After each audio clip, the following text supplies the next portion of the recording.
El ser humano es un animal de nombre científico Homo sapiens, que pertenece a la familia de los simios y presenta carácter omnívoro y gregario, es decir, que vive en comunidad.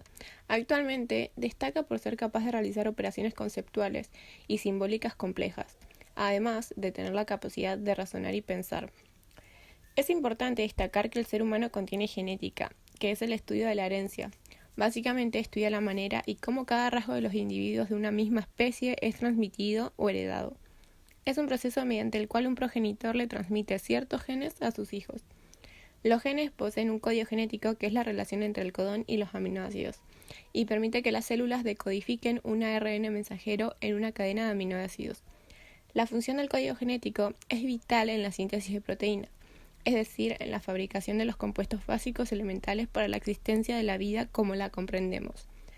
Por eso, es el patrón fundamental para la construcción fisiológica de los organismos, tanto de sus tejidos como de sus enzimas, sustancias y fluidos. El código genético posee una serie de características básicas que son la universalidad, la especificidad, la degeneración y la continuidad. La universalidad quiere decir que el código genético es compartido por todos los organismos conocidos, incluidos los virus y orángulos, y la palabra universal se refiere solamente a la vida en la Tierra, ya que no se ha comprobado la existencia de vida en otro planeta. La especificidad refiere a que el código es sumamente específico. Esto quiere decir que ningún codón codifica más de un aminoácido, sin que se produzcan solapamientos, aunque en algunos casos puede haber distintos codones de inicio, que permiten sintetizar proteínas diferentes a partir de un mismo código. En la degeneración, el código genético posee redundancias, pero nunca ambigüedades. Es decir, dos codones pueden corresponder a un mismo aminoácido, pero nunca un mismo codón a dos aminoácidos distintos. Y finalmente, en la continuidad, el código genético es continuo y no posee interrupciones de ningún tipo, siendo una larga cadena de codones que siempre se transcribe en el mismo sentido y dirección, desde el codón de inicio al de parada. Entre los genes y los virus hay relación, ya que los virus pueden darse en forma de ADN o ARN. Estos son una entidad biológica y cuentan con la capacidad de engañar a la célula para entrar al organismo y autorreplicarse al utilizar la maquinaria celular. Retomando, podemos decir que los virus están formados por una cápside de proteínas que envuelve al ácido nucleico, es decir, ADN o ARN. Por un lado, tendríamos los virus llamados ADN, que se identifican por el hecho de que toman como escenario de su desarrollo lo que es el núcleo de la célula en cuestión. Y por otro lado, nos encontramos con los virus ARN, que son llamados así por el motivo de que utilizan el ARN, es decir, el ácido ribonucleico, como material genético y porque además toman el citoplasma como lugar para proceder a la replicación. El virus SARS-CoV-2, o también llamado coronavirus, tiene 4 proteínas y una cinta de ARN. El coronavirus es un retrovirus, ya que está hecho de ARN y este tiene el formato de un ARN mensajero común. En cuanto entra a la célula, puede secuestrar, por así decirlo, la maquinaria de síntesis de proteínas, que empiezan a producir las proteínas del virus. El primer contacto de este virus con la célula es por medio de las proteínas agujas, que calzan perfectamente en la proteína AC2, que tienen las membranas de algunas células humanas, especialmente en la mucosa respiratoria.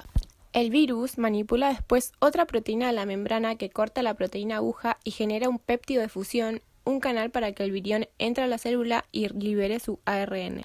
La síntesis de proteínas se realiza en los ribosomas situados en el citoplasma celular.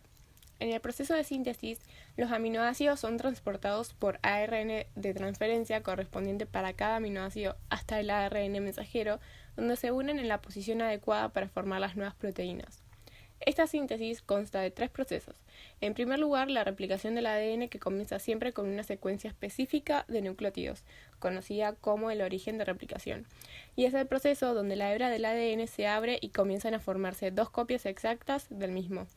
Luego, la transcripción, que es el proceso en el que la secuencia de ADN de un gen se copia o transcribe para hacer una molécula de ARN. La transcripción comienza cuando la ARN polimerasa se une a una secuencia llamada promotor cerca del inicio de un gen, directamente o a través de las proteínas auxiliares. Este proceso de transcripción consta de 3 etapas, que son la iniciación, la elongación y la terminación. La iniciación es para comenzar la transcripción de un gen. La ARN polimerasa se une al ADN del gen en una región llamada el promotor. Básicamente, el promotor le dice a la polimerasa dónde ubicarse sobre el ADN y comenzar a transcribir. Un promotor contiene secuencias de ADN que le permiten a la ARN polimerasa o a sus proteínas auxiliares unirse al ADN. Una vez formada la burbuja de transcripción, la polimerasa puede comenzar a transcribir. Una vez colocada la ARN polimerasa en su posición sobre el promotor, puede comenzar el siguiente paso de la transcripción, que es la elongación. La elongación básicamente es la etapa donde la hebra de ADN se alarga al agregar nuevos nucleótidos. El proceso de finalizar la transcripción se conoce como terminación y sucede una vez que la polimerasa transcribe una secuencia de ADN llamada terminadora. Es el proceso donde la ARN polimerasa seguirá transcribiendo hasta que reciba la señal para parar.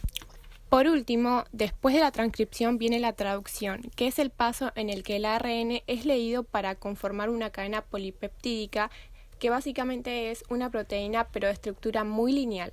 Para que esto se dé, es necesario juntar aminoácidos, los cuales dependerán de los nucleótidos que hayan en el ARN. Los genes son los que le dicen al cuerpo cómo producir proteínas específicas. Se transmiten de los progenitores a la descendencia y contienen la información necesaria para procesar sus rasgos. La estructura de los genes, además de los segmentos codificantes, los genes poseen más componentes como promotor, que es el que inicia la transcripción y señala a partir de qué nucleótido deben transcribirse el gen. Las secuencias reguladoras, que son las que determinan cuándo y cuántas veces debe transcribirse el gen. Entre ellos existen dos tipos de reguladores, que son los amplificadores y los inhibidores.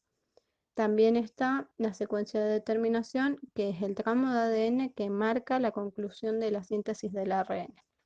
La meiosis se produce mediante un proceso de división celular de dos etapas, meiosis 1 y meiosis 2. La meiosis, también conocida como fase reductiva, es la etapa donde los pares de células homólogas se separan, dando como resultado que el material genético de las células hijas sea la mitad de las células progenitoras. Es esto, es esto lo que genera diversidad genética. En la meiosis 2, también llamada fase duplicativa, es la etapa en que se separan las cromátidas produciendo un par de células hijas, que contiene cada una 23 cromosomas y donde cada cromosoma tiene a su vez una sola cromátida. Cada una tiene subdivisiones en 4 fases. En la meiosis 2 es donde se produce el óvulo y el espermatozoides, que es a través de la fase telofase 2. Los gametos recién formados son haploides y cada cromosoma tiene una cromátida. El producto final de la meiosis son espermatozoides y óvulos.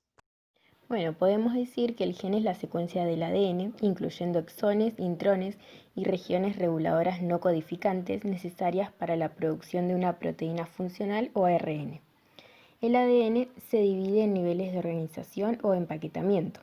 Comienza por una doble hélice de ADN que está formada por dos hebras unidas mediante los enlaces de hidrógeno entre las bases nitrogenadas de cada nucleótido. Los 4 tipos de bases nitrogenadas encontradas en los nucleótidos son adenina, timina, guanina y citosina. Esta cadena se enrolla alrededor de 8 proteínas histonas para formar nucleosomas. En conjunto, los nucleosomas unidos por ADN asemejan un collar de perlas que se denomina cromatina. La cromatina la podemos encontrar en dos estados, heterocromatina y eucromatina. La heterocromatina puede ser de dos tipos, constitutiva y facultativa. Cuando la cromatina alcanza su máximo grado de compactación, en el proceso de división celular se forman los cromosomas visibles solo dentro de este proceso. Los cromosomas están formados por dos brazos llamados cromátidas, unidos por una estructura llamada centrómero, la cual posee una estructura proteica llamada cinetocoro, y en los extremos de los brazos una región de ADN no codificable llamado telómero. Los cromosomas siempre se encuentran en pares iguales, son homólogos.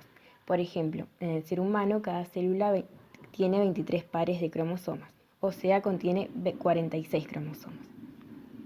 Los cromosomas se clasifican en 4 tipos según la posición de su centrómero, los cuales son metacéntricos, submetacéntricos, acocéntricos y telocéntricos. Y tienen 3 características: contienen telómeros, centrómeros y un origen de replicación. Los telómeros son los extremos de los cromosomas. Son regiones de ADN no codificante, altamente repetitivas, cuya función principal es la estabilidad estructural de los cromosomas en las células eucariotas, la división celular y el tiempo de vida de las estirpes celulares. El centrómero es la región estrecha de un cromosoma que lo separa en un brazo corto y en un brazo largo. Durante la división celular, los cromosomas se replican primero de manera que cada célula hija recibe un conjunto completo de cromosomas. Y el origen de replicación es el lugar del cromosoma donde se inicia la replicación de la cadena de ADN.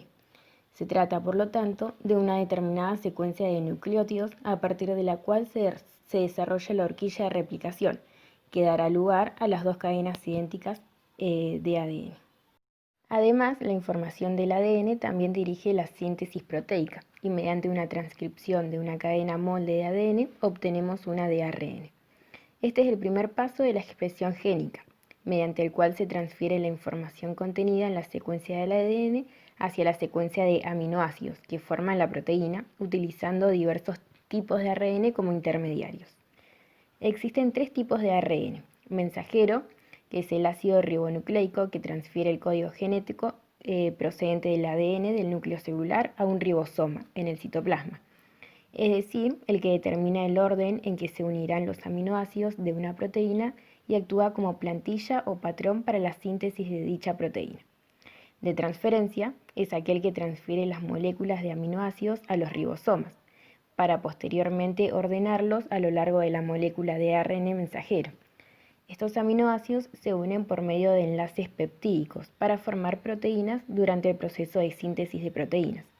Y ribosomal, que forma el armazón de los ribosomas y se asocia a proteínas específicas para formar las presubunidades ribosomales. Después de la transcripción comienza la traducción, donde el ADN se decodifica para construir o traducir una proteína mediante polipéptidos y nucleótidos de ARN, que se leen en tres grupos llamados codones, y cada uno corresponde a un aminoácido específico. Y a esta colección de relaciones codón-aminoácido se lo conoce como código genético. Existen 8 tipos de proteínas: estructural, de movimiento y contracción, de transporte, de reserva energética, homeostasis, de defensa, hormonal y enzimática.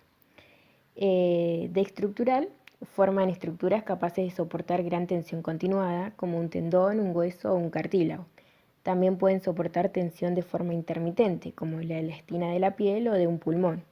Forman estructuras celulares como la membrana plasmática o los ribosomas. De movimiento y contracción, acá la actina y la miosina forman estructuras que producen movimiento, mueven los músculos estriados y lisos. De transporte, algunas proteínas tienen la capacidad de transportar sustancias como oxígeno. De reserva energética, proteínas grandes, generalmente con grupos fosfato, sirven para acumular y producir energía si se necesita. De homeostasis, consiste en regular las constantes del medio interno, tales como pH o cantidad de agua. De defensas, acá las inmunoglobulinas son proteínas producidas por linfocitos B e implicadas en la defensa del organismo. Hormonal, algunas proteínas funcionan como mensajeros de señales hormonales, generando una respuesta en los órganos blancos. Y enzimática, las enzimas funcionan como biocatalizadores, ya que controlan las reacciones metabólicas, disminuyendo la energía de activación de estas reacciones.